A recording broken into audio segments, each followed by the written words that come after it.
ഇന്നത്തെ അറിയിപ്പുകൾ. നിയമസഭാ തെരഞ്ഞെടുപ്പിനോടനുബന്ധിച്ച് പ്രത്യേക ഓഫറുമായി സപ്ലൈകോ. വോട്ട് രേഖപ്പെടുത്തുന്നവർക്ക് ₹1 1 കിലോ ശബരി പുട്ടുപൊടി നൽകും. വോട്ട് ചെയ്യൂ, പുട്ടഴിക്കൂ എന്ന ക്യാപ്ഷനോടെയാണ് സപ്ലൈകോ പരസ്യം പങ്കുവച്ചത്.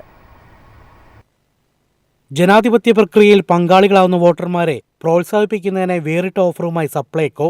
ഏപ്രിൽ 9 നടക്കുന്ന തെരഞ്ഞെടുപ്പിൽ വോട്ട് രേഖപ്പെടുത്തുന്നവർക്ക് ₹1 1 കിലോ ശബരി പുട്ടുപൊടി നൽകുമെന്ന് അധികൃതർ അറിയിച്ചു. വോട്ട് ചെയ്തതിന്റെ തെളിവായി വിരലിലെ മഷിയടയാളം പരിശോധിച്ച ശേഷമായിരിക്കും പുട്ടുപൊടി നൽകുക.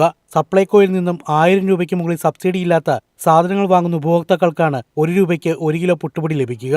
തിരഞ്ഞെടുപ്പ് ബോധവൽക്കരണത്തിന്റെ ഭാഗമായാണ് ജില്ലാ ഭരണകൂടം, സ്ലീപ്, സപ്ലൈകോ എന്നിവ സംയുക്തമായി വോട്ട് ചെയ്യൂ, പുട്ടടിക്കൂ എന്ന ടാഗ് ലൈനോടെയുള്ള ഈ ക്യാമ്പയിൻ അവതരിപ്പിക്കുന്നത്. വോട്ട് രേഖപ്പെടുത്തിയ ശേഷം ഏപ്രിൽ 10, 15 തീയതികളിൽ സപ്ലൈകോ ഔട്ട്ലെറ്റുകൾ സന്ദർശിക്കുന്നവർക്കാണ് ഈ ആനുകൂല്യം ലഭിക്കുക. സപ്ലൈകോയിൽ നിന്നും ₹1000 മുകളിൽ സബ്സിഡിയില്ലാത്ത സാധനങ്ങൾ വാങ്ങണമെന്ന നിബന്ധന ഇതിന്റെ കൂടെയുണ്ട്. News desk, MyFin TV.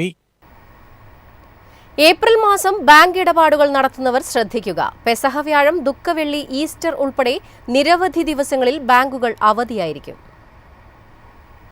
പെസഹ വ്യാഴവും വിഷുവും ഉൾപ്പെടെയുള്ള വിശേഷ ദിവസങ്ങൾ എത്തുന്ന ഏപ്രിൽ മാസം സംസ്ഥാനത്തെ ബാങ്കുകൾക്ക് കൂടുതൽ അവധി. പെസഹ വ്യാഴത്തിനും ദുഃഖവെള്ളിയായ 3-ാം തീയതിയും സംസ്ഥാനത്തെ ബാങ്കുകൾ അടഞ്ഞുകിടക്കും. ഈസ്റ്റർ ദിവസമായ 5-ാം തീയതി ഞായറാഴ്ച ബാങ്കുകൾക്ക് പതിവ് പോലെ അവധിയായിരിക്കും. ഏപ്രിൽ 3 കേരളത്തിലെ ബാങ്കുകൾ പൂർണ്ണമായി അടഞ്ഞുകിടക്കും. ഏപ്രിൽ 11 2-ാം ശനിയാഴ്ച സംസ്ഥാനത്തെ ബാങ്കുകൾക്ക് അവധിയാണ്. അംബേദ്കർ ജയന്തിയായ ഏപ്രിൽ 14 ചൊവ്വാഴ്ചയും വിഷു ആഘോഷമായ 15-ാം തീയതി ബുധനാഴ്ചയും കേരളത്തിലെ ബാങ്കുകൾക്ക് അവധിയാണ്.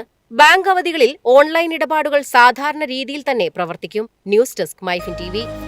എളുപ്പത്തിൽ സമ്പാദ്യം വളർത്താം. ഇന്ന് തന്നെ മൈഫിൻ TV ആപ്പ് ഡൗൺലോഡ് ചെയ്യൂ.